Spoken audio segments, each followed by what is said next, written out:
Bienvenidos una vez más a La Conciencia y el Cosmos, un camino hacia nuestro propio cosmos interno, una producción de UXIM, Centro de Servicio Planetario.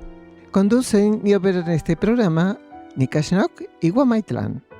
Estos programas, hermanos, están basados en las preguntas que el público asistente a los encuentros, a los estudios que Gagliardo ofrece todos los miércoles y los sábados en Sierra del Cielo o eventualmente en otras ciudades, provincias y países. Daniel Gagliardo escucha las preguntas y, bueno, la energía va marcando el derrotero de las respuestas. Luego se hace todo el trabajo que estamos ahora resumiendo en un programa. El título de este programa, que la teoría se torne práctica. Qué interesante título, hermanos, ¿eh? Vamos a poner atención tanto en lo que dice Gagliardo como en las lecturas que hemos percibido el hermano como nosotros, que apuntalan, que ayudan, que colaboran con esta temática. Además, también este programa está basado en el material bibliográfico de UXIM, escrito por Daniel Gagliardo. Él es un instructor de cosmosofía quien fundó hace más de 30 años en las sierras de Córdoba un centro de servicio planetario llamado UXIM. Como auxiliar de la energía de instrucción, Daniel busca remitir a los seres hacia su propia fuente interna de conciencia, a través de sus conferencias impartidas alrededor del mundo de manera gratuita, el material grabado de las mismas y sus libros traducidos a varios idiomas, que sirven de referentes para grupos e individuos que buscan profundizar la realidad y las leyes cósmicas. Este podcast se emite una vez por semana por YouTube y Spotify. Búscanos como La Conciencia y el Cosmos. Encontranos de igual manera en Facebook e Instagram. Además, decirles que toda la música que van a escuchar en este podcast es original de UXIM. También hay otros programas de La Conciencia y el Cosmos en portugués, búlgaro, ruso e inglés. Grupos de trabajo interno UXIM en el mundo: Argentina, Uruguay, Portugal, Bulgaria, Chipre, España, Francia y Alemania. Para más información, entra en uxim.org.ar. Encontrá los libros escritos por Daniel Gagliardo en castellano, traducidos al búlgaro, inglés, francés y portugués, en luzdelvalle.com.ar. También en Amazon y Mercado Libre. El centro UXIM Sierra del Cielo se puede visitar para participar de encuentros con Daniel Gagliardo y también realizar estadías compartiendo la actividad diaria con los que allí moran. Se encuentra enclavado en las sierras de Córdoba. Paraje Quebrada de la Luna, camino a Ongamira, a 16 kilómetros de Capilla del Monte. Las estadías, como todas las actividades que ofrece UXIM, son libres y sin cobro de aranceles, incluyendo alimentos y hospedaje. Para más información, visita www.uxim.org.ar. Encontranos también en Facebook e Instagram.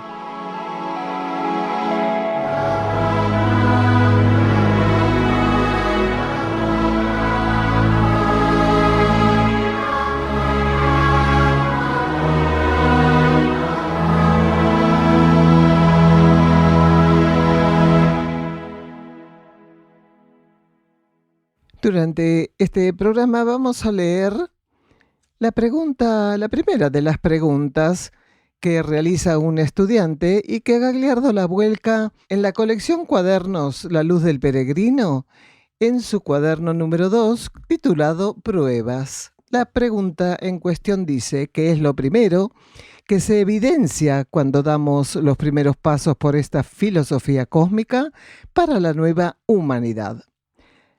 Gagliardo comienza diciendo que lo primero en evidenciarse es la presencia de pruebas inéditas, desconocidas, para quien deberá enfrentarlas como parte de un proceso de transformación, de purificación.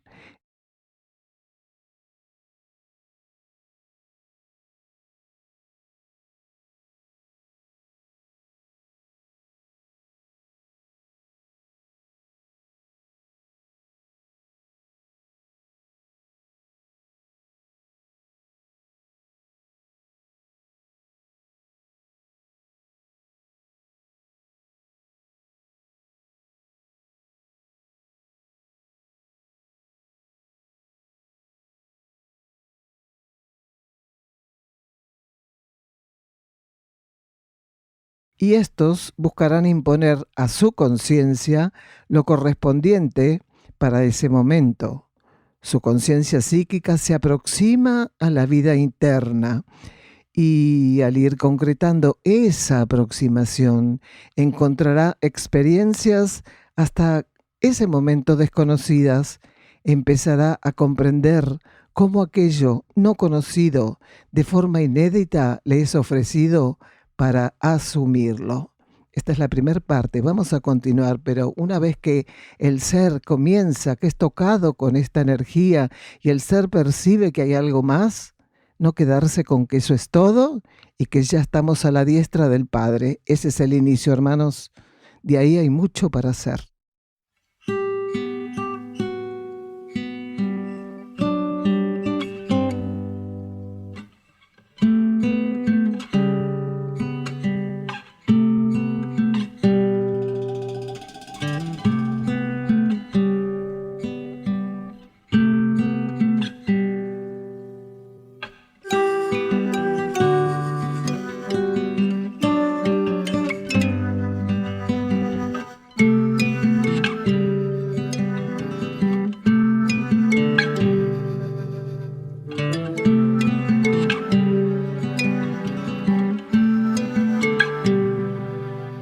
Entonces vamos por el primer bloque que titulamos El pensamiento madura a la luz de la vida interna. Preguntan si la diferencia con el reino animal es el pensamiento. Escuchamos a Gagliardo. Es un poco más que el pensamiento. Si bien el reino animal tiene una protomente, un núcleo protoanímico, es mucho más que el pensamiento. La diferencia, que no es un problema, es una cuestión evolutiva, es la trayectoria en términos evolutivos de la mónada. Esa es la gran diferencia, no es la mente. Es la trayectoria evolutiva monádica, porque quien evoluciona es la mónada. La mónada va pasando de reino en reino, de sistema solar en sistema solar, de galaxia a galaxia, en pro de concretar su proceso evolutivo.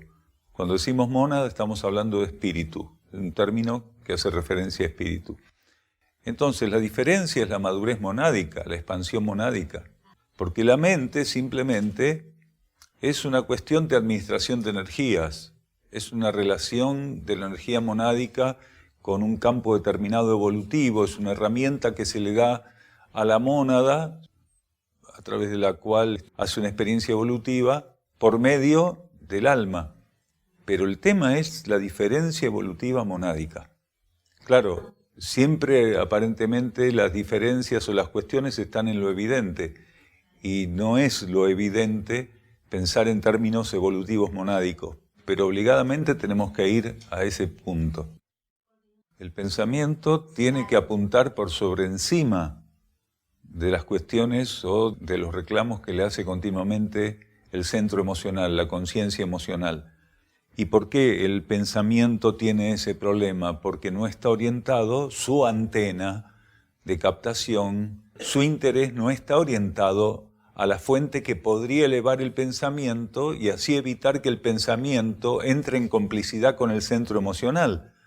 Porque el pensamiento madura solamente a la luz de la vida interna. Mientras el pensamiento no se abre a la vida interna, tiene un techo muy marcado. Entonces, ese techo tan marcado por identificación, por problemáticas que no existen como se las están presentando, el pensamiento asume como propios problemas que en realidad surgen en el centro emocional. Un centro emocional inmaduro, primitivo, por algo se le llama el cuerpo de los deseos al centro emocional. Por algo se le llama el cuerpo de los deseos al cuerpo astral, al cuerpo emocional. Entonces, continuamente hace reclamos que están relacionados o a los deseos que busca alcanzar el cuerpo emocional y que solicita a la mente complicidad para lograrlo, porque la mente le ofrece al cuerpo emocional, lamentablemente, todos los mecanismos de los cuales dispone para que el centro emocional satisfaga deseos. Y si no son deseos puntuales, son deseos de que las cosas no sean de otro modo, pero siempre es el deseo el que está ahí. El reclamo, la insatisfacción tienen que ver con eso. La insatisfacción crónica del cuerpo emocional está basado en la ilusión de lo que él cree que necesita y que afortunadamente la ley de karma no le propone alcanzar continuamente. Entonces la mente, mientras esté en complicidad con los reclamos del cuerpo emocional, no va a poder madurar. Sí gana experiencia, porque no vamos a negar la experiencia que va ganando la mente en ese terreno, pero es una experiencia que es lenta, limitada. ¿Por qué? Porque depende de los ritmos naturales, porque tanto la mente como el centro emocional y el cuerpo físico, mientras no están abiertos a la sintonía y la receptividad del alma, están esclavizados por los ritmos naturales, quiere decir, las encarnaciones que viven las conciencias, cuando no están abiertas a la vida interna, tienen avances muy, pero muy lentos. ¿Por qué? Porque dependen de los ritmos naturales, y es lógico. Si no son receptivos de la vida interna, van a tener que seguir dependiendo de los ritmos naturales. Y la instintividad es un campo propio de la naturaleza. Quiere decir, de los patrones de la materia. Mientras el cuerpo del alma, la conciencia anímica, esté estimulando y la mente esté mirando para otro lado, no se puede hacer nada.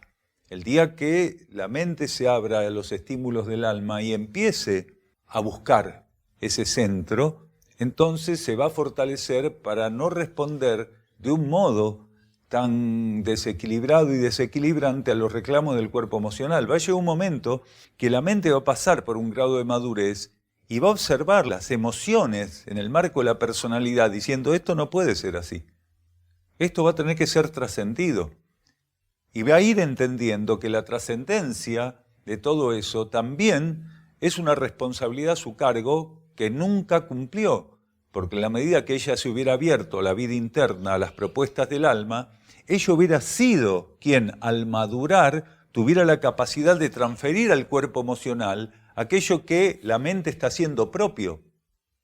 Aunque al principio sea teoría, pero el hecho de que la mente ya esté manejando ciertas teorías de orden superior y las coloque ante la atención del centro emocional, es interesante. Sí, esto es lo que hay.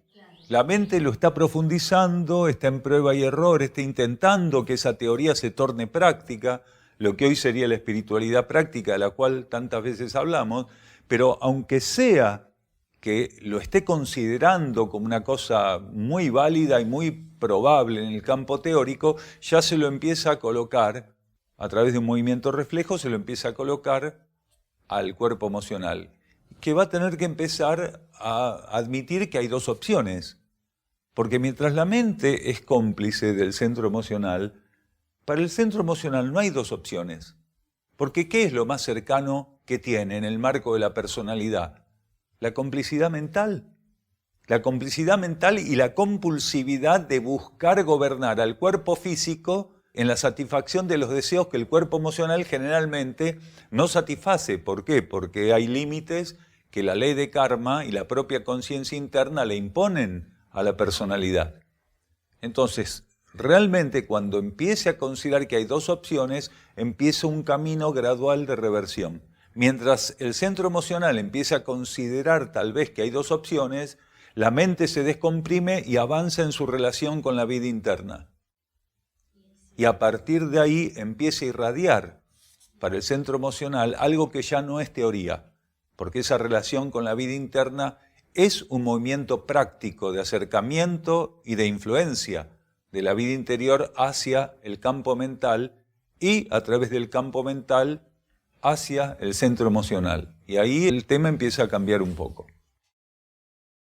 Interesante lo que nos dijo Gagliardo. Acá en este bloque está resumido todo el trabajo que tenemos que hacer. Tratar de, con quietud, silencio, encontrar la vida interna, y eso se va a ver reflejado entonces en la elevación de los pensamientos de nuestro campo mental, que a su vez va a tirar para arriba al campo emocional. Mientras esto no ocurra, mientras la mente esté comprometida en horizontal, esto va a ser una complicidad entre el cuerpo mental, cuerpo emocional y cuerpo físico. Así que si estamos en ese proceso, bueno, nos corresponde en algún momento evolutivo, pero cuando reconocemos que ya eso tiene que ser trascendido, Ahí coraje, persistencia es la única manera. La espiritualidad se tiene que tornar práctica a través de esto para que la vida interior pase a través de nuestros pensamientos, sentimientos y acciones.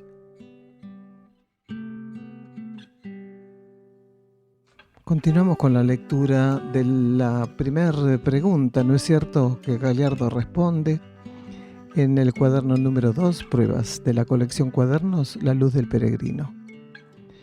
Cuando conscientemente, por primera vez, el ser se abre a esta nueva filosofía, va reconociendo en las pruebas ofrecidas por la vida material, sobre las cuales deberá accionar, la identidad interna que sustenta esta vida en los planos externos.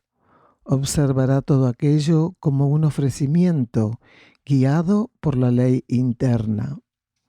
Si un ser, abriéndose a esta nueva filosofía, ensayara en su vida solamente más de lo mismo, sin transformación de aquello que viniese experimentando, deberá rever si aquella filosofía no es solo la letra muerta, algo factible de ser impreso en un papel o discursado, pero con discapacidad para tender un puente hacia la esencia de la verdad. Vamos a un silencio bajo formato musical.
La búsqueda de quietud puede llevarnos más allá del alma misma.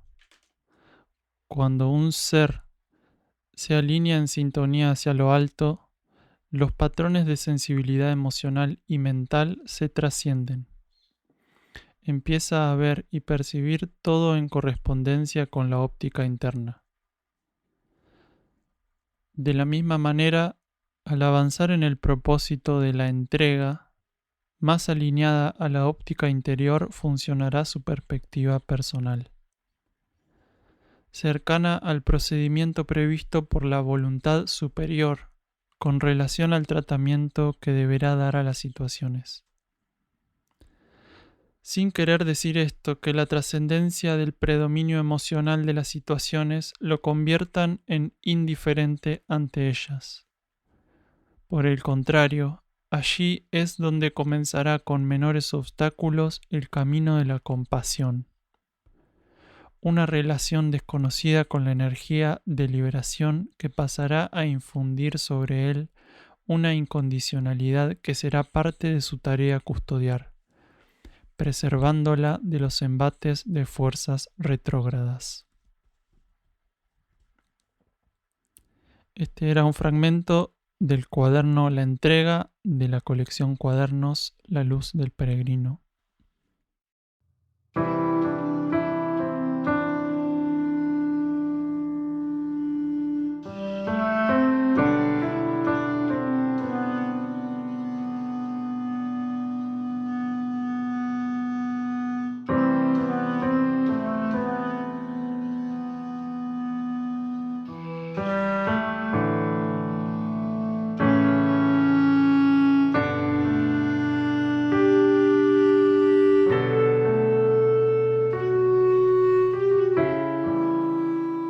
Pasamos entonces al segundo bloque titulado Relacionamiento supranatural o natural.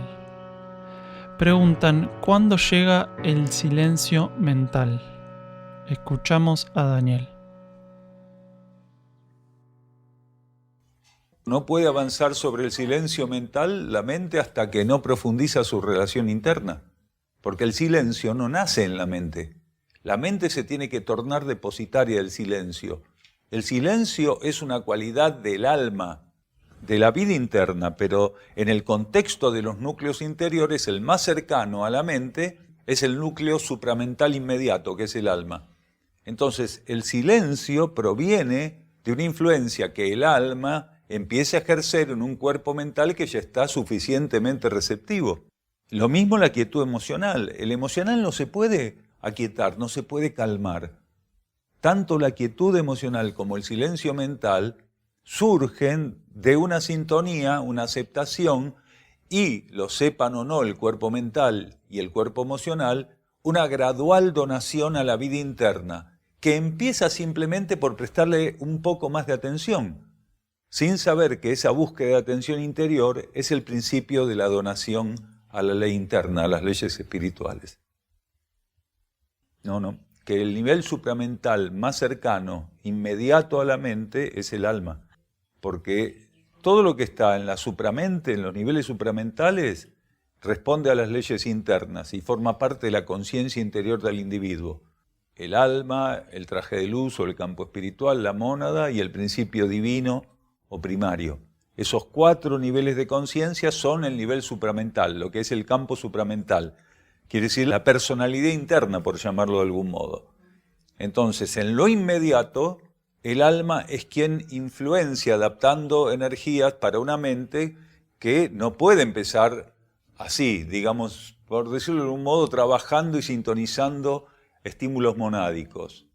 Los estímulos monádicos están adaptados por el alma para una mente que empieza a hacer un acercamiento gradual con la vida interna. No, pero es la que menos interferencias tiene, porque lo que se llama mental superior no puede guardar una correspondencia evolutiva que no se ajuste a la mente racional. Vos no podés tener el mental superior de un avatar y un mental racional egoísta y mezquino. Hay una relación siempre, porque no puede ser de otro modo, porque están esposados evolutivamente los parámetros subjetivos mentales y los parámetros objetivos mentales. Entonces, si tu mente racional es una mente racional que todavía tiene mezquindad, egoísmo y especulación, tu mental subjetivo va a estar atado a ese principio evolutivo. No va a tener mezquindad porque no forma parte de la experiencia que tiene que hacer el mental superior. No va a tener egoísmo, pero va a tener una limitación evolutiva. ¿Por qué? Porque no puede el techo mental distanciarse mucho del piso mental. Están esposados uno del otro. Cuando la mente racional se subordina cada vez más a los estímulos internos, al mismo tiempo, simultáneamente, se da un proceso de expansión de los niveles más elevados de la mente. en este caso de la mente subjetiva, del mental superior. Claro, los reinos infrahumanos, ellos trabajan necesariamente con las energías naturales, con los ritmos, los ciclos, las etapas naturales, porque no podrían trabajar con otro tipo de etapas. Claro que tienen también una escalada evolutiva, van pasando por un proceso en el marco de la ascesis, pero esto no significa que no estén regidos siempre por los ritmos naturales. Afortunadamente están regidos por esos ritmos porque no están en condiciones de recibir estímulos de otra naturaleza.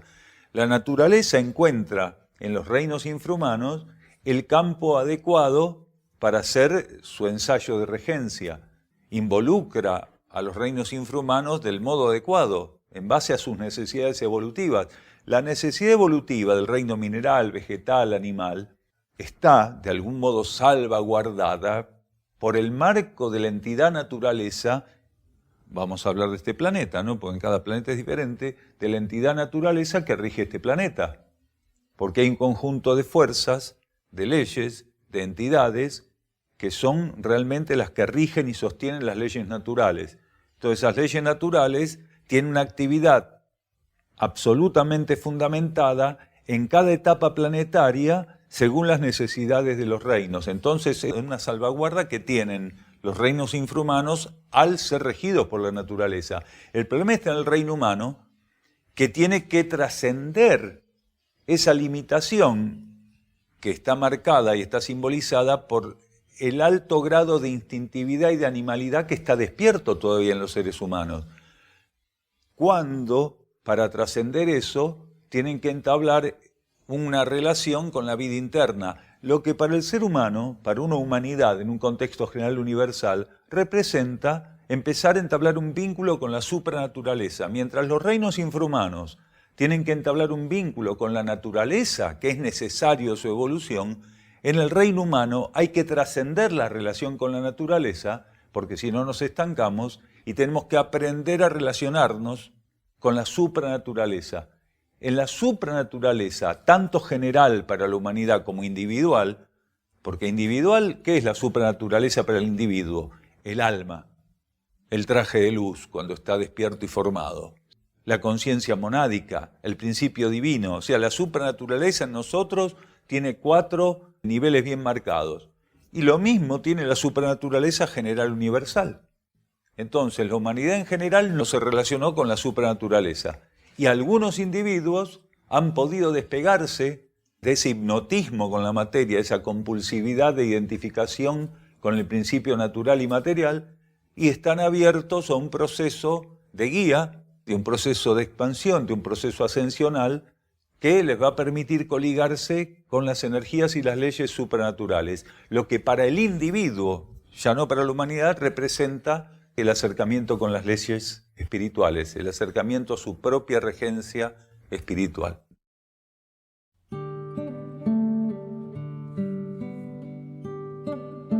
Bueno, nos decía Daniel al principio del audio que el silencio es una cualidad del alma. No se llega al silencio a través de técnicas o de algún formato en específico, sino que se llega a través del vínculo genuino que podemos generar con nuestro ser interno, con nuestra alma, con lo supramental. Entonces, el silencio no nace en la mente, la quietud no nace en el cuerpo emocional, sino que son la resultante de la apertura de estos cuerpos a la vida interna, de un trabajo genuino y verdadero, de donación, de entrega. Al principio tal vez no sabiendo, dice Daniel, puede llegar a comenzar como simplemente empezar a prestarle un poco más de atención a eso, a la vida interna.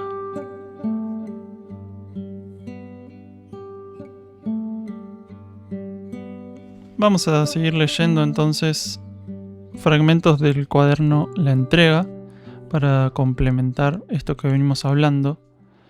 La búsqueda de silencio, así como el intentar aquietar nuestro centro emocional, representan nuestra intención de apertura y entrega a aquello que desconocemos. Los caminos conocidos han de llevarnos siempre hacia más de lo mismo. Tomamos esos caminos, pues imaginamos o suponemos que nos brindarán garantías, seguridad, así como la posibilidad de satisfacer nuestra endémica búsqueda de comodidad en la satisfacción de anhelos y deseos. Vamos a un silencio bajo formato musical.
Continuamos la lectura iniciada de la colección Cuadernos número 2, Pruebas.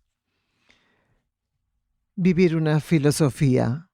Adherir a lo inédito es expresar la transformación de contactar la frecuencia vibratoria de los pulsos ocultos, subyacentes, ofrecidas por esa nueva filosofía. Si un ser no se transformara, en la misma medida que penetra y profundiza lo ofrecido por esta nueva vertiente, permanecerá estancado en la superficie, en el revestimiento de aquella energía. aún no habrá podido dar con la esencia presente en aquel patrón vibratorio. En un audio anterior, Daniel nos decía que a veces, mientras cuando el ser comienza, puede ser teoría esto. Es teoría, pero tiene que continuar y de esa teoría se va a llegar a la práctica. No busquemos resultados, hermano. El resultado lo conoce la energía. Nosotros tenemos que hacer todo lo posible para dejar de ser lo que somos, para ser luz, esencia, conciencia, es decir, transformar nuestra conciencia externa como expresión de la conciencia interior.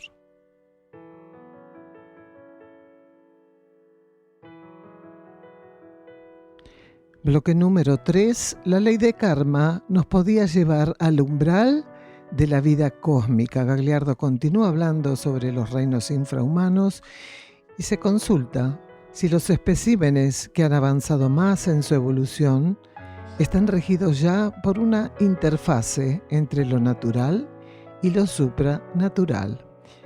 Gagliardo habla sobre la capacidad conductiva de la ley de karma. A ver, las especies a través de las almas grupo están siempre influenciadas por la supranaturaleza. Quiere decir, la influencia supranatural está siempre presente.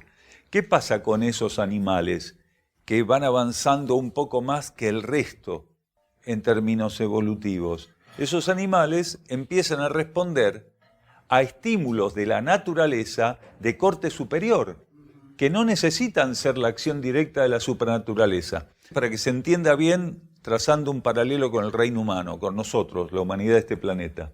Nosotros algunas veces dijimos que la humanidad de la superficie de este planeta no aceptó, no transitó la propuesta más elevada que la ley de karma le estaba haciendo. Siempre nos quedamos de la mitad de la línea de flotación para abajo. Quiere decir, nosotros no pudimos como humanidad kármica, en un planeta que tiene una superficie, quiere decir un nivel de conciencia entre varios de sus niveles, un nivel de conciencia kármico, no supimos responder para avanzar en la propuesta elevadísima que hacía la ley de karma. Nos quedamos abajo de todo. Pero la ley de karma tiene niveles de ofrecimiento, tiene contextos de ofrecimiento elevadísimos, que una conciencia racionalmente no podría diferenciarlos de la ley evolutiva superior. Una conciencia, estoy hablando, un ser de aquí, no sabría diferenciar el techo de la ley de karma del piso de la ley evolutiva superior. A tal punto lo que nos podía llegar a ofrecer la ley de karma era elevadísimo. Nos podía llevar al umbral de la vida cósmica. Sin embargo, esta humanidad, con su comportamiento y su confirmación con la parte natural que la compone, la naturaleza humana, lo que se llama la naturaleza humana, la parte más bajita, con la mente como techo, quiere decir nada prácticamente, hizo todo lo contrario.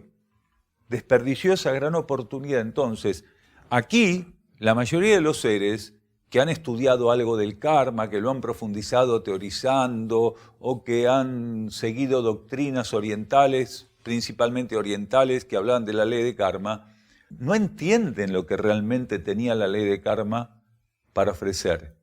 Recién, con la nueva energía actuando polarmente en el planeta, es que se amplió la información relativa a la ley de karma y se revela, la jerarquía revela, porque ya era tiempo de entenderlo, la capacidad conductiva, la elevación al punto que nos hubiera podido llevar la ley de karma si nosotros hubiéramos respondido a las pautas, a los estímulos, a los impulsos que en cada ciclo se nos brindó. Pero lejos de eso, siempre nos quedamos en esta cuestión del mostrador kármico. Ojo por ojo, diente por diente, ley de causa y efecto, ya sé lo que es la ley de karma, qué fenómeno que soy. Soy bárbaro, tengo una capacidad de interpretación de las leyes fenomenal. Incluso muchos instructores o líneas filosóficos, religiosas o espirituales tienen la confusión de que la meta de la conciencia es dejar de reencarnar. Allá está. ¿Y qué es? En el marco de lo que es la reencarnación a nivel cósmico universal, eso no puede ser una meta, no puede ser un fin, dejar de reencarnar. ¿Cómo un individuo va a tener como meta, como fin, dejar de reencarnar? cortar con la rueda encarnatoria. Es una brutalidad pensar en ese sentido. Sin embargo, hay millones de personas que siguen doctrinas orientales o de sincretismo oriental u occidentales de gran influencia oriental que tienen ese concepto arraigado y les parece perfecto. Un instructor actualizado no puede confirmar semejante brutalidad. Sin embargo, muchos instructores y algunos afamados instructores, algunos realmente de reconocimiento muy amplio, dicen burradas como esa, con cara de santo y om, pero dicen burradas como esas. Es una locura. Exacto, es que es una locura. No tienen idea de lo que están hablando. No tienen idea. Claro, tenían que encontrarle una finalidad a todo y bueno, ¿qué tal esta? Es que es así, es así. Vos estuviste y estás bastante imbuido en temas orientales, vos lo sabés que es así. Que tiene esa gran fisura este tipo de filosofías o enseñanzas, instructores que tendrían que caerse en la cara de vergüenza al ofrecerle a los discípulos o a los seguidores explicaciones tan burdas, conceptos con una contundencia de verdad y son pura pamplina. Por eso decíamos que nos quedamos en ese efecto mostrador. De un lado el debe, del otro lado el haber, ley de causa y efecto, ojo por ojo, diente por diente, que me das, que te doy, listo. Eso no es la ley de karma, como una ley que rige la primera etapa de la ley evolutiva cósmica, porque la ley evolutiva tiene 3 etapas, ¿no? La primera etapa es lo que se llama ley del karma material o ley de karma. ¿Cómo una ley con semejante importancia va a ser tan magra, tan miserable, tan limitada? ¿Cómo seguimos las otras etapas si la ley de karma es semejante porquería? O sea, ¿quién podría estar preparado para lo que sigue? Nadie. Encima se toma como un concepto desde la parte egoísta del ser. Hay que dejar de reencarnar, no hay que servir. El tema es encontrar el fato de cómo dejar de reencarnar. Esa tiene que ser tu meta. Olvídate de todo, vos tenés que dejar de reencarnar. ¿Cómo se hace eso cuando la personalidad está pensando exclusivamente en ella? Porque el ser que tiene como meta dejar de reencarnar tiene la mira apuntada en su propio ego, en su propio ombligo nada más. Claro, por eso decíamos el efecto mostrador. ¿Es así?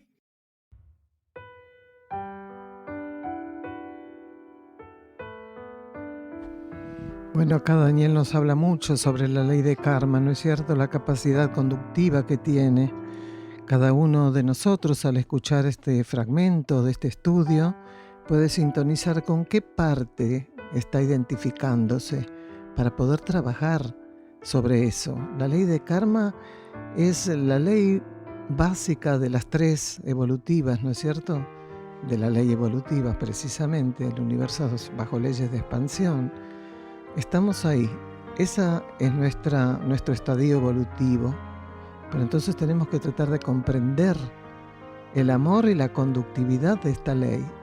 Si no llegamos a comprenderlo, es porque, bueno, tenemos que pasar por esa incomprensión, pero sigamos profundizando, si sintonizamos con esta nueva filosofía, sigamos profundizando este nuevo conocimiento y en algún momento, ¡pac!, se va haciendo la luz. Completamos la lectura iniciada.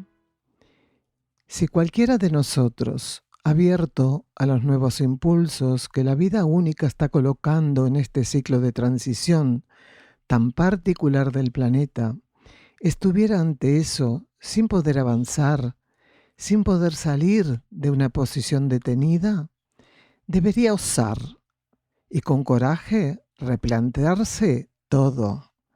Debería aprender a darse cuenta de su situación de encapsulamiento, percibiendo las interferencias que una gran cantidad de capas o elementos inservibles generan, logrando así estancarlo en una posición determinada, posición en la cual se encuentra convencido ilusoriamente de su compenetración de la verdad, la energía y el cosmos, estando aún distante, la entrega que abrirá caminos hacia una vivencia práctica de la comprensión espiritual de la realidad.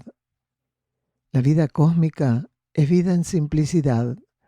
La vida espiritual, espejo de la vida cósmica, es vida en simplicidad. El toque del alma en la conciencia es vida en simplicidad. Si no podemos entender eso, vivirlo, comprobarlo, estaríamos sumidos en una ilusión y en un encapsulamiento. Una nueva filosofía siempre estará ofreciendo una nueva posición a la conciencia. Aquel ser volcado al tratamiento de una nueva filosofía deberá estar atento acerca de su propio estancamiento, concretar un proceso humilde de autoconocimiento, aprender a estar en una nueva posición en conciencia. El ser se entrega, sin saberlo, a aquello que inunda su conciencia. Lo divino está presente en todos y en todo, inalterablemente. Mas solo se manifiesta cuando la congestión ilusoria pasa por sucesivas etapas de disolución. La consumación de nuestra entrega dejará de ser meramente teórica si la confirmación del único en nosotros y de nosotros en él resulta de una vivencia procedente del avance hacia la espiritualidad práctica.